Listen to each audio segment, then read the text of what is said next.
Hello, welcome back to the ttyl podcast. I'm one of your co-hosts, Sarah.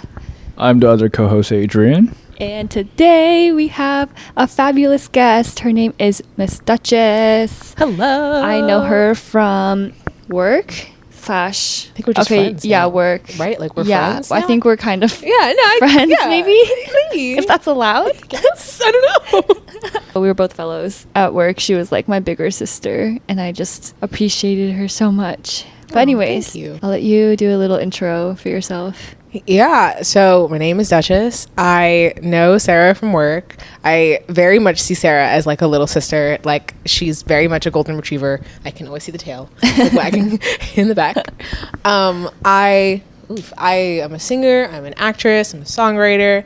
I've been working in pharma now for 2 years, looking in transition roles. I'm looking at insurance policy now, which is an entire different. I don't even know more about it. So I do a lot, and she does do the most. I very much do the most. I should probably stop. I should do the least. Well, less. then you wouldn't be you. Yeah, I would also have more brain cells. Maybe.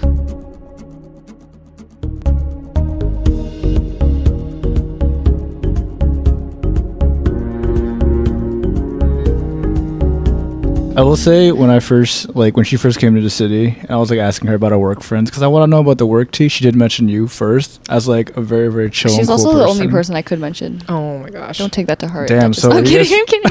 Wow! She's like, I'm friends with you only because you're the only other fellow. Kidding.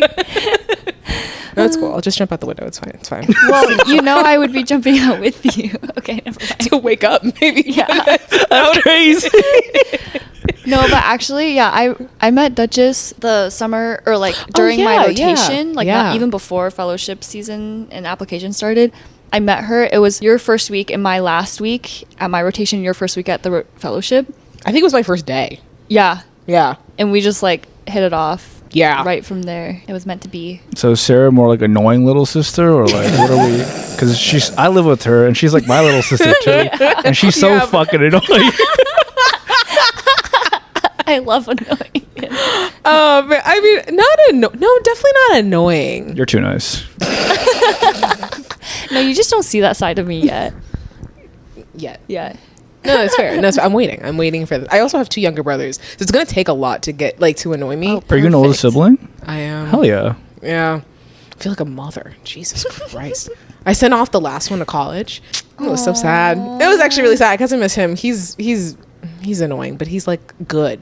Like he's like a grounding presence. The one I'm stuck with is an asshole. Stuck with. Damn. Wait, okay, high-key. So you mentioned the golden retriever thing, which let's revisit that because so basically like during work we like asked each other, what do you think my spirit animal is? Do you feel like you have enough gauge on Adrian? Like have you talked to him enough to gauge his spirit animal? Wait, yo, I'm not gonna lie. At our housewarming, I talked to you for like 5 minutes, but then I was so inebriated. I don't know what the hell I said That to you. is so funny. Bro, because I remember coming up to you. I was like, oh my god, you're Duchess. And then like my memory just goes like like white noise. I'm like, oh fuck, what did I say to her? Oh, that's so funny. No, it's fine. There were so many people there. There were so many people So there. it Thanks was- for coming, by the way. I appreciate Thanks it. for having me. You guys did a really good job. It was thank really you. nice. It Really was lovely well having organized. you. Like, do it again. That shit was fun. Okay. Hell no. That How's shit was cool? so No, I annoying. can imagine. No, like like at least 30 people in your. Yeah, no, that was pretty crazy. Okay, but do you have first impressions of each other at all? Oh, of each other? Or Yeah. you're giving like Mama Like- Bear vibes. Really? I mean, also that's just because like that's what I've heard from like her. Yeah, that's like you're true. always That's like taking fair. care of her and shit, and like giving her advice and stuff. So I'm like Mama Bear. Mama. Okay, so I have 2 Fuck. completely. They're so unrelated. So one, for some reason, I get panda, and it's only because I don't know why, but This is racially charged. I'm playing. No, okay, okay. Real talk. Oh, we asked off One the of my bat. She was coworkers. like a monkey for me. Wait, monkey? What ethnically? She's Indian. She's Oh, brown. that's crazy. Isn't that crazy? Damn. Absolutely wild. In the so middle of the funny. in the middle of the kitchen. Yeah, They yeah, could we call were me a like- monkey. Did you say anything? But she had like facts to back it up, which unfortunately made sense. But like, pick another animal. Isn't that just absolutely nuts? But I swear to God, I'm not being racially. Okay, No, you're good. I'm just playing. But so it was just because of your presence is so calming. Aww. So calming and grounded. Yeah, which is why I got panda. I appreciate that. The other one I was thinking was wolf. Just because, I don't know, I feel like some people like that come off really calming can also be really, not aggressive, but like, I think that's or like motivation. Kind of assertive. Yeah, that's the word, assertive. Yeah. I think with like, I do feel like it's like on the outside I'm panda, but inside I'm like the wolf you're talking about. Like with my friends, I'm definitely like hella ADHD, like hella erratic and like all that stuff. Like a parrot. What the fuck? How did you get parrot? Like always yapping. You know who has more ADHD? Sarah has more ADHD than me. Hey, okay, so wait, what would you say my spirit animal is? Skunk. That's crazy. That's the hesitation, the lack of hesitation is honestly what's so crazy about it. I share a bathroom with you. No, I'm playing. Wait, do you want a real answer? Yeah. Hedgehog. Really? Why? Wait, what? No, I'm just trolling you. Who's the last Dude, I just think you're like a little sister. I don't think you're an animal. Oh my god, have you guys seen Pesto the penguin on TikTok? Oh, the one you showed me? The big one? Yeah. The big so basically in Australia, you know how like baby penguins are supposed to be small? Yeah. But this baby penguin grew to the size of like bigger than an adult penguin. He's like a head bigger than his mom. Whoa. But he's still like a baby penguin. You know how like baby penguins are like gray and fluffy and they haven't like shed off that? I did not. Oh, okay. But okay. I'll show you after. Imagine like a normal penguin where it's like not like it's silky, but you know it's like shorter fur and it's like black and like white stomach vibe. Mm-hmm. But like the baby penguins are like covered in gray long fur all around. Oh, okay. But it's like instead of being little, he's like taller than his mama. That's so cute. Yeah, it's like a big floating rug. Okay, anyways. Wait, have you guys seen what's it? Modang? Is that the hippo? Yeah! My girlfriend is obsessed with her. No, he's cute. He's cute as hell. My girlfriend's like, as he's getting older, she's progressively falling out of love with him because he's not small anymore. He's like turning into a full-sized hippo. Right? No, it's it's just so funny because all the memes, like I was on TikTok yesterday and there was like a rock compilation to just oh my god. Modang biting his trainer's knee and like screaming and sliding, and it's just like it's the sliding that gets me. Like you like squirm and then like fall on the floor. Wait, I have not seen this hippo. Sounds really cute though. He's adorable. There was a comment that's like Modang's never been chill or dry, and it's oh like, my god. What?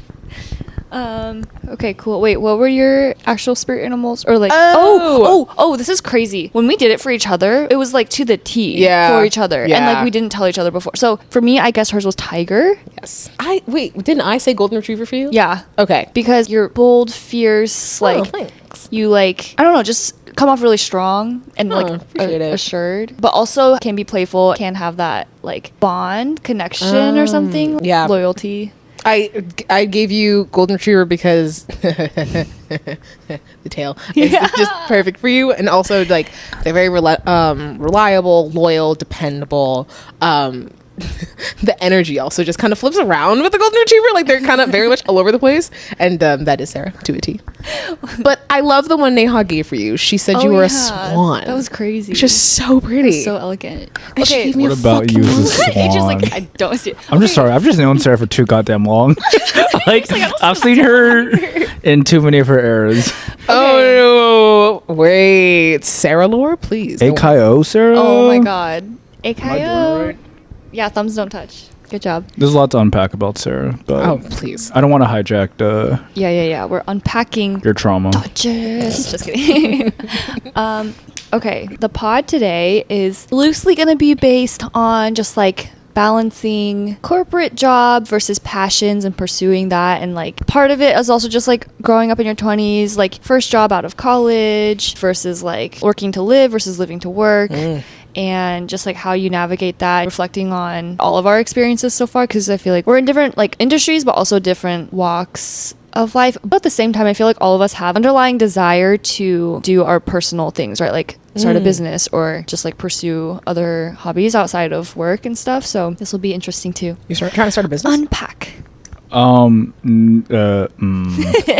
question. Okay. I used to have like a online like shoe retail business. I kind of started during COVID. Did that for like about 2 years. I stopped only because of grad school was too fucking busy. Right. And then like we started this podcast because I've always had like that desire to like build something. I'm really into like building things from the ground up. Nice. So entrepreneur. Off the top of my head, if I had to pitch a business idea, I probably could. Nice. But I don't think I'm in that stage of my life where I'm ready to fully commit. Like I didn't even start my first job yet. Yeah. So I'm like, let me chill for a bit. I'm trying to get out of that mindset of like hustle, build. Like I just want to be in the moment, slow down. I'm going to be working for the rest of my life. So no worries there, you know. I literally saw a reel today that was like, when you want to climb the corporate ladder and also follow your passions, and you want to have a family and also want to travel while you're young, and also like save up for a house, but also like blah blah blah. Basically they were like, and you can do all those things, just not all at once. And I was like, you know what, thank you, I needed to hear that.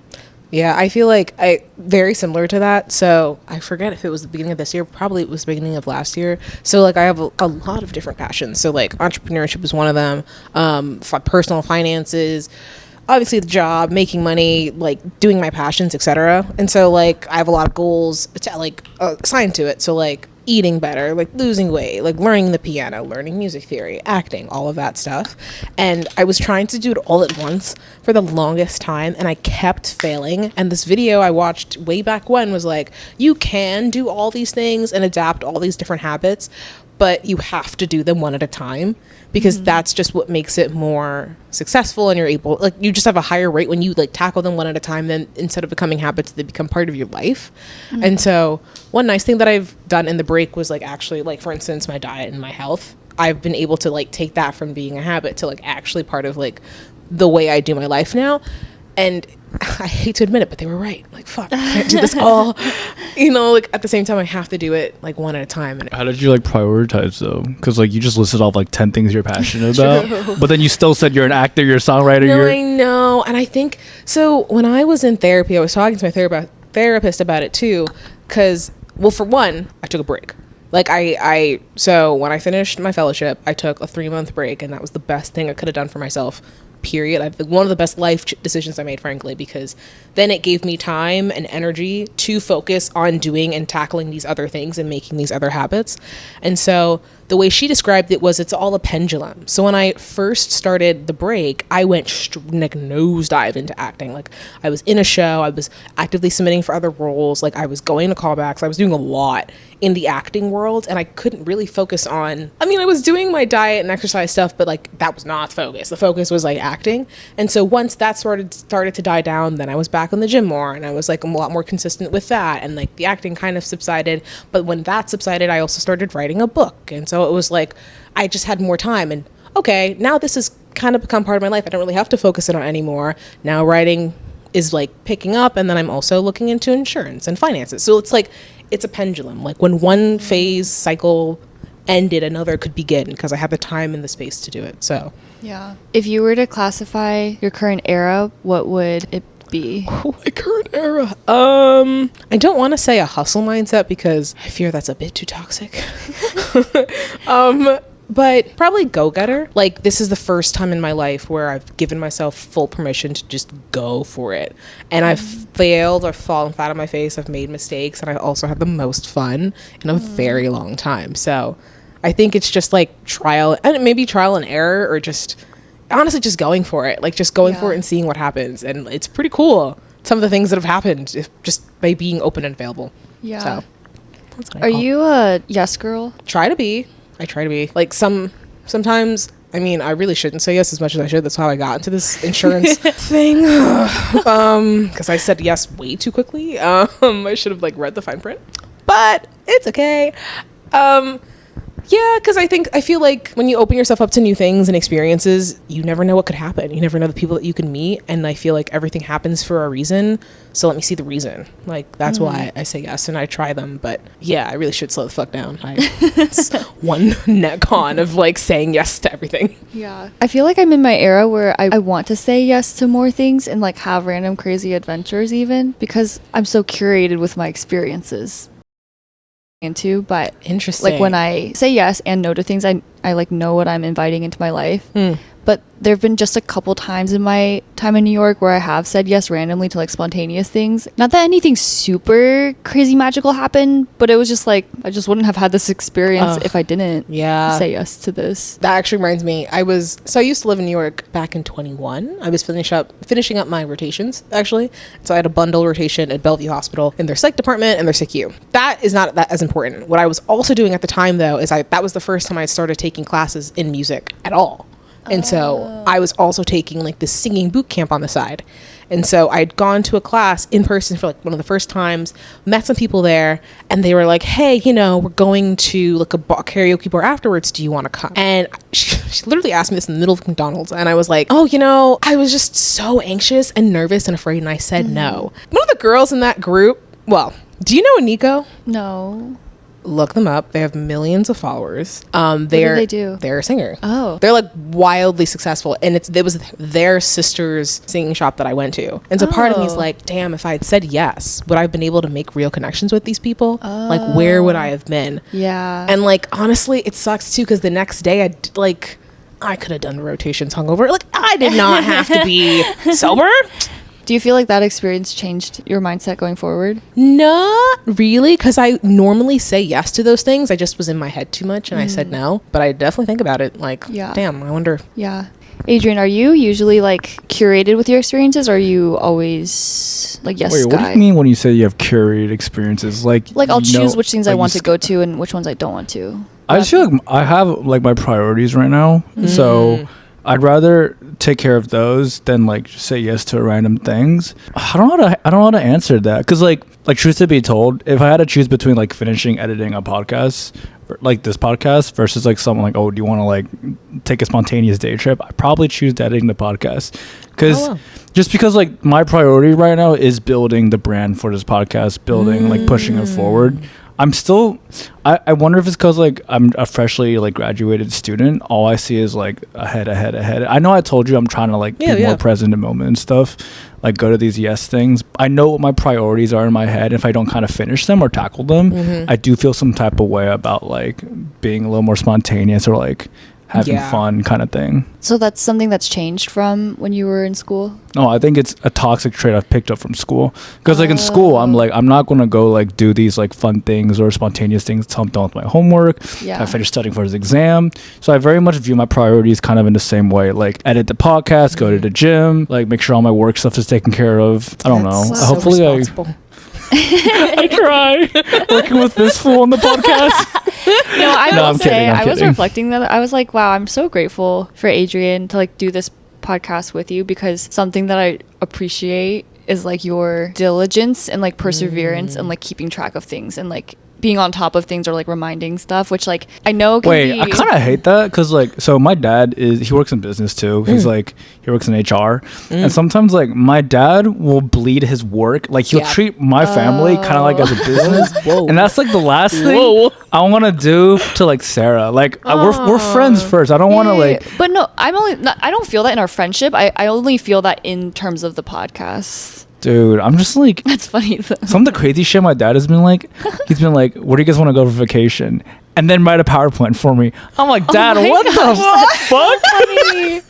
That is crazy. My brother and I are like, huh? PowerPoint. But I kind of love that. I'm not gonna lie. I know. Like the work, to put into the power. I also love PowerPoints. So he's just so like, he wants a deeper meaning besides everything. Like when I got my piercings, I'm like, he picked me up from the airport. We're on the way home. He's like, Adrian, I need you to really think deeply about what these piercings represent to you. I'm like, I just want to be edgy. I just want to be edgy and cool, Dad. Leave me alone. I don't give I know. It's just...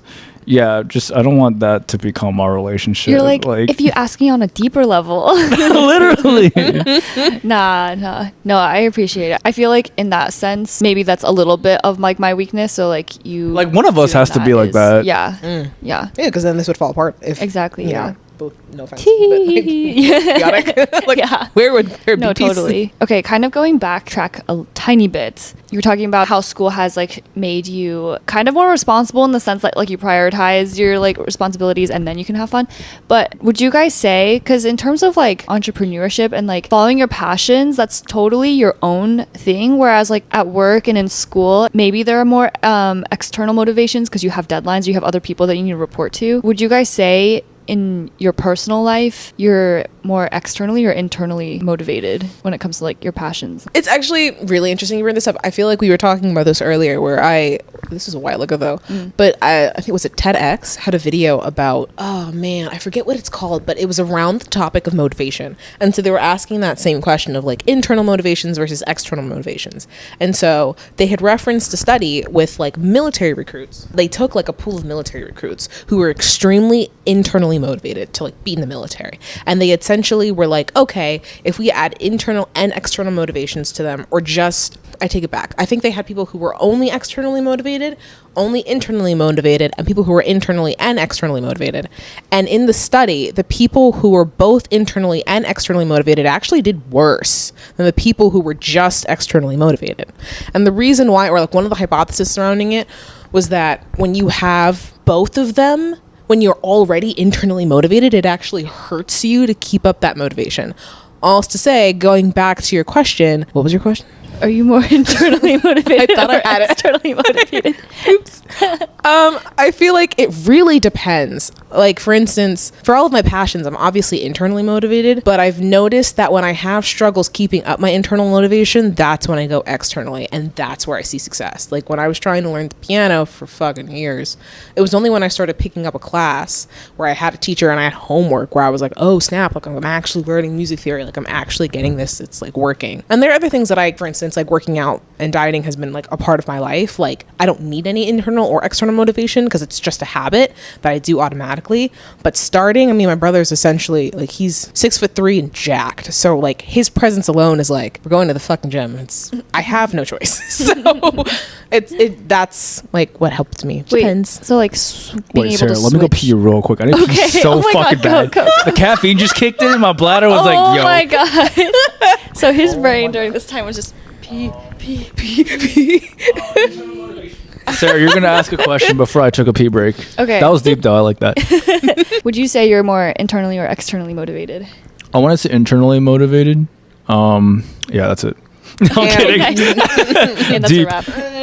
I think internally motivated because I think your motivation for why you started these things shouldn't change for the most part. I'm sure there's some reason why you enjoy like all these like different hobbies and whatnot, but I think external factors can always change. Just going back to the podcast, this is kind of a passion project for me and Sarah. If the day comes where we're focused on building the business towards like financial success and whatnot, there's a day when YouTube might not be a thing anymore, TikTok might not be a thing anymore. So then like, what the fuck, like we did all that for nothing versus like if we truly enjoy this process of building and creating and just having fun, like talking to people, meeting new people, I think that's where it becomes more sustainable, you know? Like you get the reward in itself in the moment just doing exactly it. Yeah. I feel like, but that is interesting though. You said when there's a mix that they didn't do as well. Yeah, that's really interesting because it like, no, to your point, it hurts the internal motivation. And like, I wish I was more internally motivated, frankly. I don't think I have the faculties to keep myself like, I would say I'm 100% externally motivated. Really? Yeah. Yeah. How? Wait, why are you doing this podcast? Okay. Ooh. So, I mean, it's a mix of both.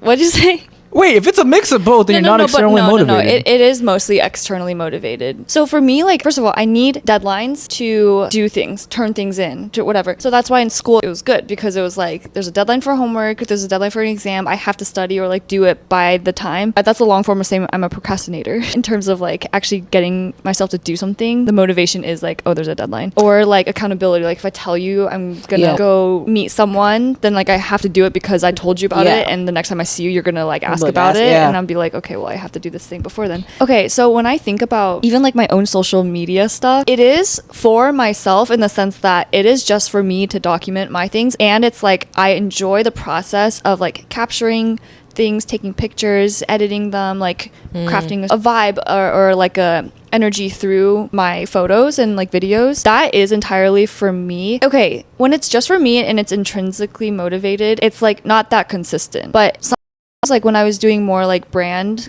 collaborations on like Instagram and Reels, that's the external motivation, because I'm like, oh, I don't want 3 posts in a row to be brand collabs. Like, so then I work backwards, because I don't want that. Then that means I have to post a couple other things in between, which means I need to take photos here, which means I need to post on this schedule, which that is like externally motivated.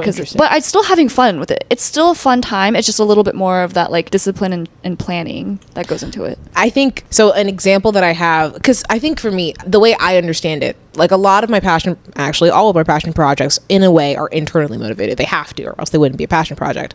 But for me, the reason why I sometimes need external motivations is because I can also, as much as you can be internally motivated, you could be internally demotivated. And the easiest way I do that on myself is just putting undue internal pressure. So for example, on TikTok, before I started writing my now book, I was writing and even before I started writing songs, I was writing poems, because I wanted to write songs, because that's its whole other story that's been really difficult for me because of so many internal demotivators. And I was doing that and I was having so much fun, and I absolutely loved the process of writing it. And for some reason, there was a small little voice in my head that was like, we're going to run out of ideas one day, or you have to write this longer, or this isn't going to make sense anymore. Like, what's going to happen then?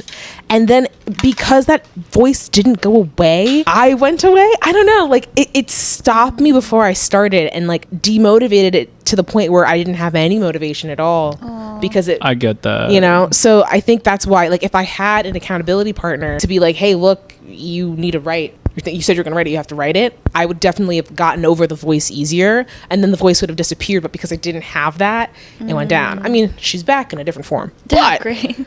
Like, kind I of totally like, get yeah, that. kind of like showing up even when you don't want to. Yeah. Vibes. But I feel like to show up, for me personally, to show up even when I don't want to, has to be a habit. Like I have to, like, that's why working out now is so much easier, because I'm gonna work out. Like I hit my rings today because I hit my rings today. Yeah. Not because anyone needed to, or I have my brother. It's like, oh, I'm just doing this now because I'm not even thinking about motivation, because it's not motivating. It's just a thing. Like I brush my teeth and I'm not motivated to do any of those things. Motivated to brush your teeth is crazy. No, actually, but it's automatic. Like I don't think about it. I don't know if this is crazy, but brushing my teeth comes from external motivation. So I will admit, growing up, I just wasn't like 100% on my dental hygiene game. Like, okay, let's be honest. Brushing, no, but who brushes twice a day and flosses every single day, like for the entire life? That's a lot. Okay, anyways, so I started like, I'm not judging, I'm just processing. Yes, I'm processing. No, listen, you can ask sample anyone. I feel like people don't floss every day. I completely agree. Which is, yeah, it's fine. Like I've been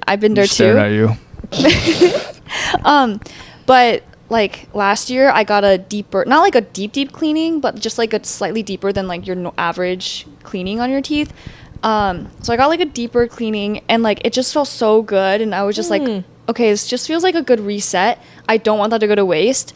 And I also learned about like how long it takes plaque to solidify, and like all what all that means and everything. Then I like really started flossing every day and just seeing how much comes out every day, and I was like, what the heck, this is so gross. Like I don't want this to build up over time. So ever since then, I've been flossing every day, brushing twice a day. Every time I kind of don't want to, I think about the plaque build up, and I'm like, oh, I don't want that. So I do it in response to kind of a fear thing, which also is another thing. Like, are you motivated out of fear or motivated out of just pure drive of I want to do something? Well, I'm not gonna lie, fear is such a good tactic in physical therapy. Like like, okay, I'm not trying to scare my patients, but you have no idea, like if you start just listing like shit they don't know about, and like this is going to happen to this, happen to surgery, happen to rehab, it's going to take a whole year, then they start getting their shit together. So see, yeah, no, I think fear is a great motivator, but it's not sustainable. That's funny. Bitch, you gonna die. Yeah. No, I'm kidding. But you're not. Sorry, what was your question? Are you motivated out of fear, or I don't know what the counter is, like passion, just love, more energy. passion, yeah. Love. I mean, I still think I'm internally motivated. I don't know. Oh, but yeah, would love be internally versus fear would be externally? No. I think, oh no, for me, fear is very internal. For me personally, especially like when it came to my passions, like acting and stuff, I had the reason why, not that I started late, but I didn't do it as immediately as I wanted to, is because I was so fearful of what other people would think, people in my classes and stuff like that. Like I still did it, but I kept those worlds very separate. Like I was not as open and honest about it as I am now. Like fear for me was definitely was not a motivator. It definitely kept me down. I feel like fear could be a motivator in a different sense. Oh yeah. Of like, yeah, kind of what you were saying about like PT stuff. Yeah, but the thing is, like, I don't have that with like the podcast, you know, like if I don't make this, I'm gonna be broke, you know, right? Yeah, or if I don't make this, yeah. my ADHD gets worse. This is going to sound a little weird. I am a very confident individual. I've had to do a lot of like self work to like kind of get rid of all this negative self-talk.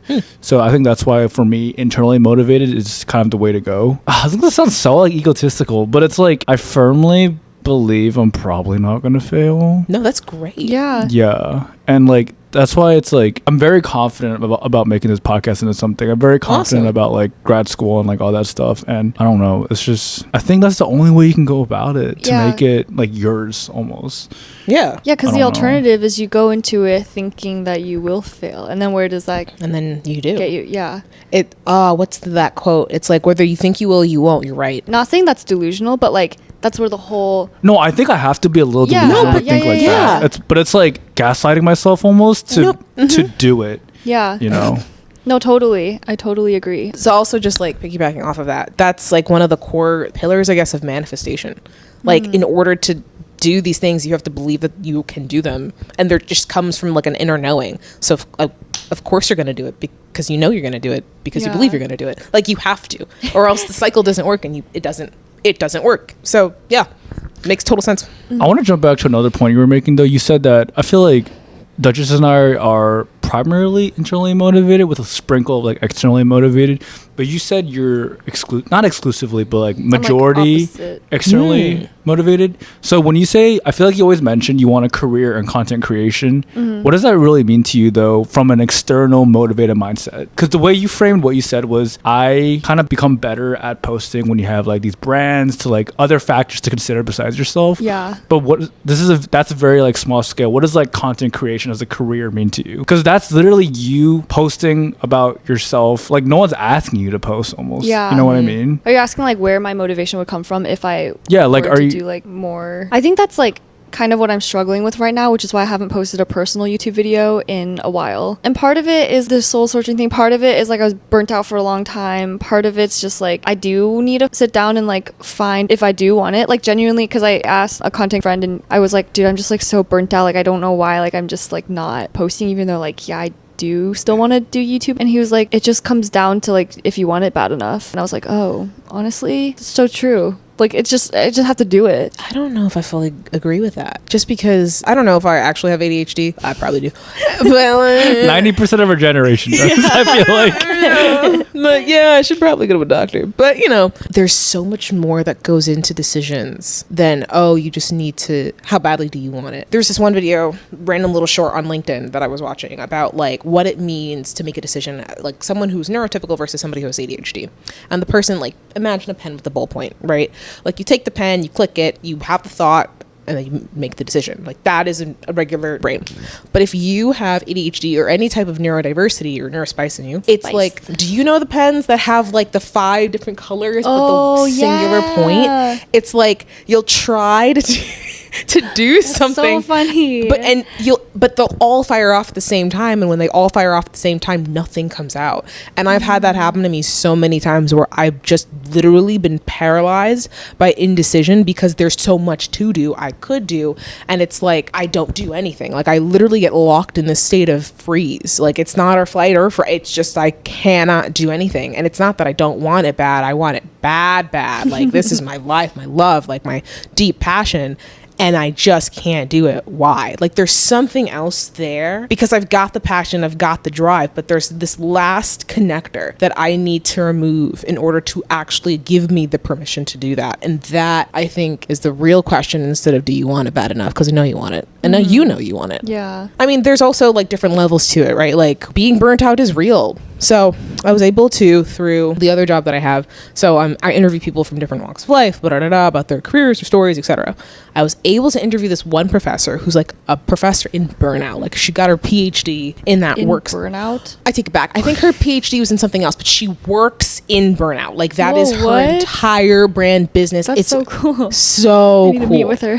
She's so cool, so sweet. She's in like DC. She's dope, or Philly. Meh. Anywho, she was talking about like the cycle of stress and how in American society in particular, burnout is a cultural value, like the hustle mentality and culture. Like we don't stop, and that is as Americans something we are proud of, and it like comes to this capitalistic nature, and like that's why we are so successful and so unhappy. And there's something about like the cycle of stress of like, oh, I have to send this email out and I'm stressed, but there's never a moment where you stop after you send the email out because you have to make coffee, because oh, you have to catch the train, because oh wait, your deadline was past due. Oh wait, is your mom coming home? Do you have to bring out the chicken? Like there's so many. Do you have to start the rice? Oh, the rice. 20 minutes and then you gotta wait. It's this whole thing. And so it's like it never ends. It's just another cycle that starts and continues. And like when you're caring for a family member, or if you're a mom, or if you're living in the city trying to make do and follow your passion, like all those different stresses and burnouts can just further deplete the energy stores that you already have, like very little. And like there's so many other factors to you just want it bad enough. You know what I mean? Yeah. That's just, there's so much more to think about. Yeah. At the end of the day, you have to do it, but how you do it, I think, is vastly different person to person. Damn. Anywho, Cover all the nuances. I'll get off my soapbox. Yeah. No, that was great. You can stay up there. You're hired. Thank you very much. Dang, yeah. Something that I thought of that does impact my ability to be present and show up for my own, like YouTube, for example, is the perfectionism gets too high in me. So sometimes I'm editing and I feel overwhelmed because I'm like, there's a production value that I know I want to achieve, but I feel like that jump from like, can I do it? Like, can I take the time to edit and like actually create something that aligns with my vision? Like that seems too far. So then it creates this huge barrier. It seems like such a big task for me to sit down and do, and that like kind of demotivates me from actually editing the video, which then I never finish editing a video and then I just never post it, even though like I want to. So I do know for me, like honestly what helps get my motivation back is by watching other people's YouTube videos and just observing what they do. And low-key sometimes, like not even to be judgmental, I'm just like doing my market research and I'm just like learning and observing through other established YouTubers, and I'll be like, oh, their footage is blurry here, or like their footage is really shaky, so it doesn't matter if mine that video's ass. I'm not gonna do that. I'm like, I'm so much better. Sometimes I'm like, oh, if you can do have it, followers? then I can too. That's crazy. Literally. No, but it's just like productive comparison. Even then, like there's space for comparison in some settings. But honestly, even for myself too, I'm like, I know I'm not like the highest production value, but again, we're working on that though. That's not, but that's also not like the goal, right? Like, Duchess, let me tell you, our preliminary episodes. Oh man, something that like we bring to the podcast is she's very creative focused. Yeah. I'm very like business focused. Sarah will be like editing things till like the T, like every molecule and atom of that footage and fucking transitions and color and everything. I'm just like, Sarah, this is just her first video. You can do that on the second and the third. And that's like where we balance each other out. Because I'm a little like not too creative, you know? Like, I edited the last video and then I was like, Sarah, are we done? And then Sarah came into my room. We sat down for like half an hour. I'm like, God damn. I don't give a fuck. At some point I was like, Sarah, I'm done. I'm not editing anymore. I'm uploading this. Okay, no, do you see my mantra for myself with my own YouTube video? Because at first when I was making my YouTubes, I was like, like this one little section, just like if the volume was a little bit higher would be good.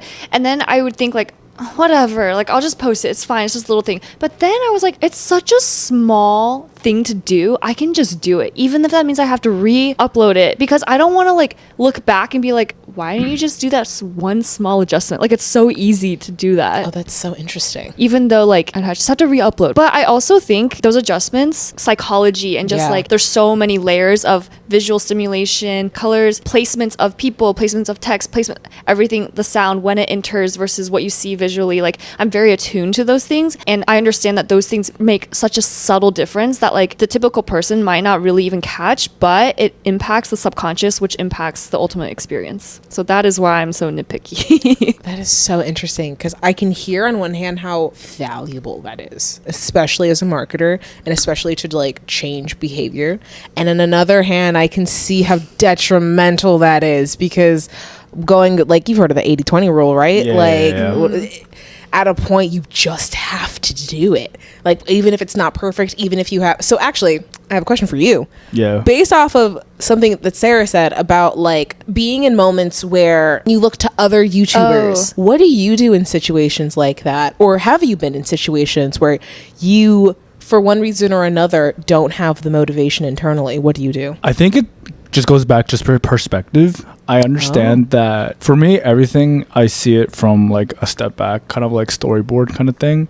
So I understand the grand scheme of things. So typically the way it's split is I'm actually in charge of like topic creation, like idea generation and all of that stuff. We're like creative in our own like strengths. I was going to say, you definitely are. You have to be creative if you're an entrepreneur. Yeah. But this is my thought process. Even if I were to put out a shitty episode, that wouldn't mean anything in the grand scheme of things, because it's all about the fact that I still got up and I filmed a 1 hour episode. And I hope I gave something to that guest and we gave something to the audience. But even if it wasn't like a quote unquote good episode, there's still value in the episode no matter what it is. And it's just simply the next step in this long process of building a brand, building a business. Interesting. I'd rather post something than not post something, which is, I guess, is where kind of we differ, because you're like, I'm burnt out, I don't know what to do.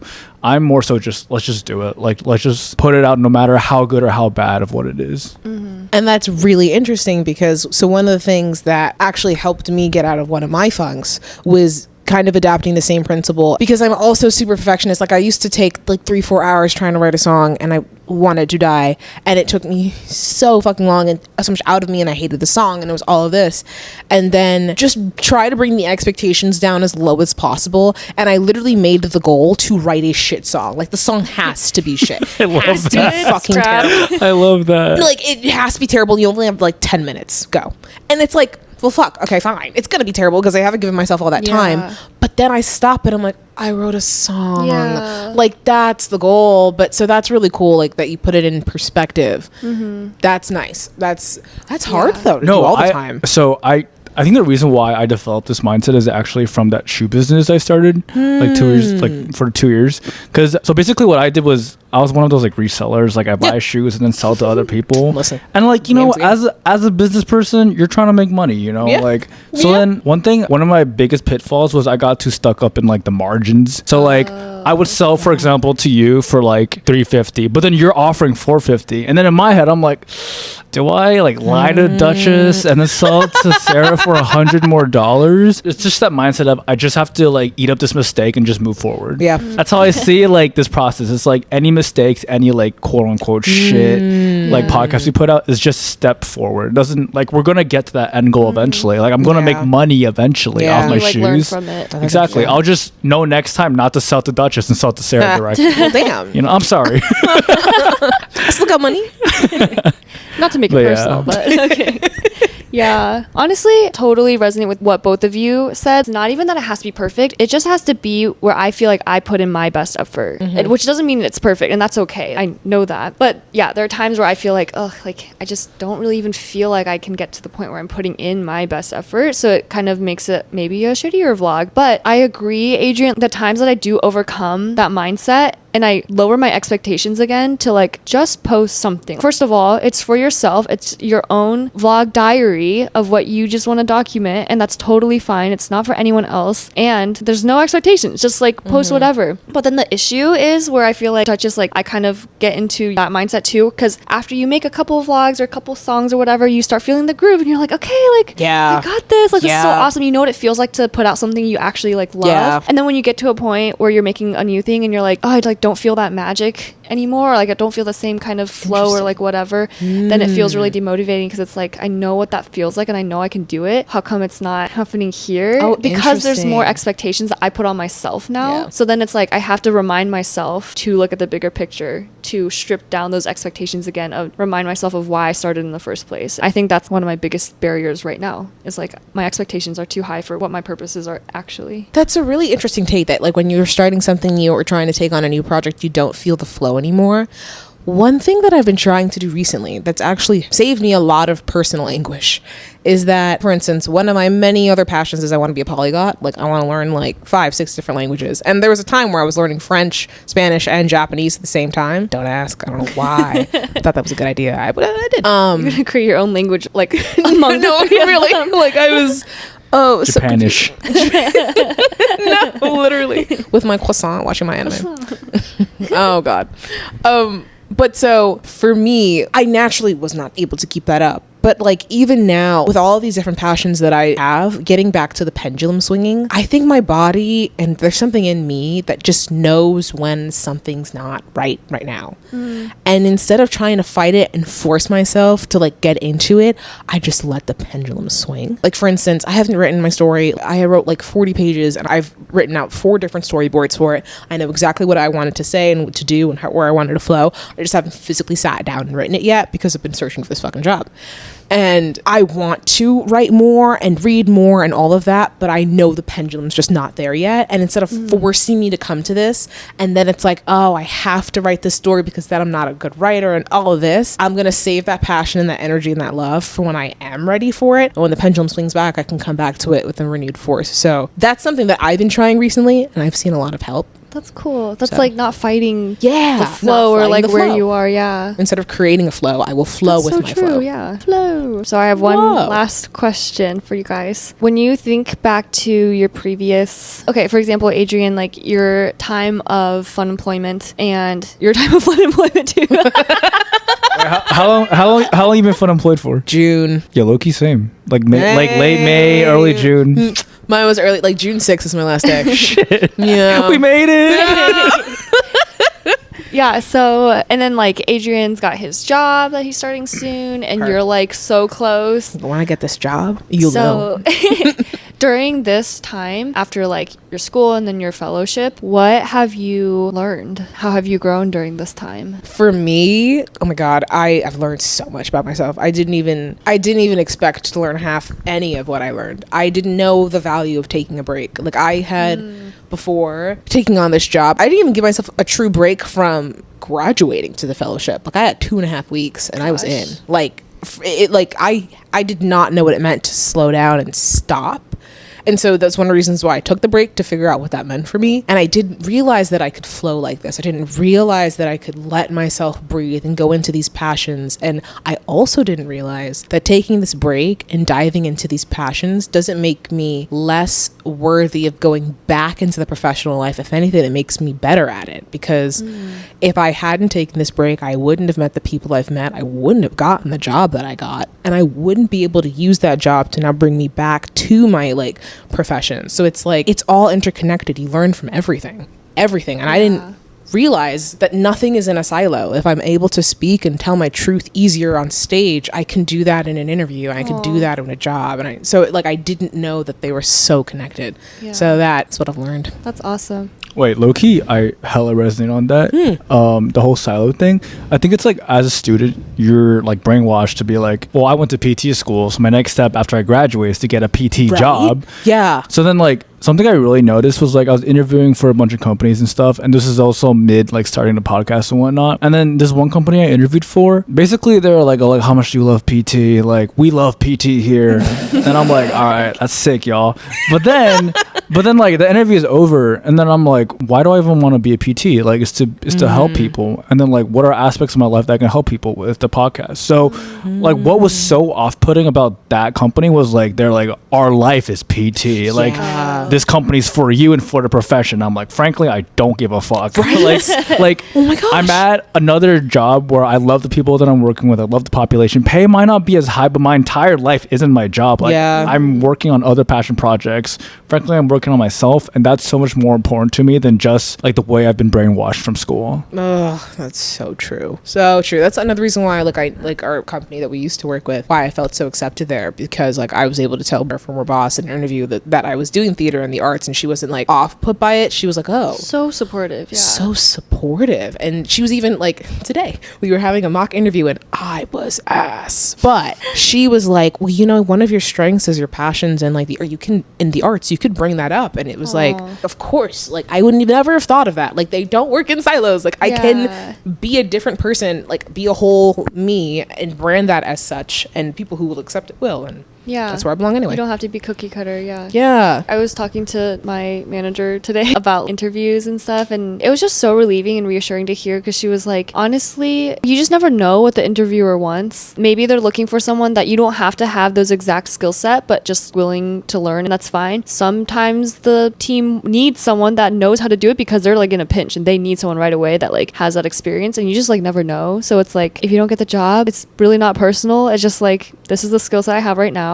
and like if it's a match, it's a match, and if it's not, then there's a different place for you. And I feel like that's just so like a little like pat on the head, like it's okay. Yeah, I think that's another big thing. Like we will be okay. It's hard, but it's okay. Yeah. Okay, well, that's kind of coming up on time. This wraps up our episode with Duchess. I hope it was insightful, and I hope that if you're exploring passions or like also kind of caught in the corporate grind, hopefully you just feel a little seen and like less alone, and we're all just trying to figure it out. But also I feel like our generation is just like kind of prioritizing other things outside of corporate lives too. But yeah, we're all in this together. You should come back again sometime. Thanks, I will. Just let me know, and I'll bring the cards this time. Bring the cards. Duchess was gonna do tarot cards for us. But she hates us. Called me a panda. She's like, I didn't need my cards for that one. Wild. Yo, clip this. She called me a panda. All right, we will catch you later. Thank you guys so much for tuning in. With that, TTY.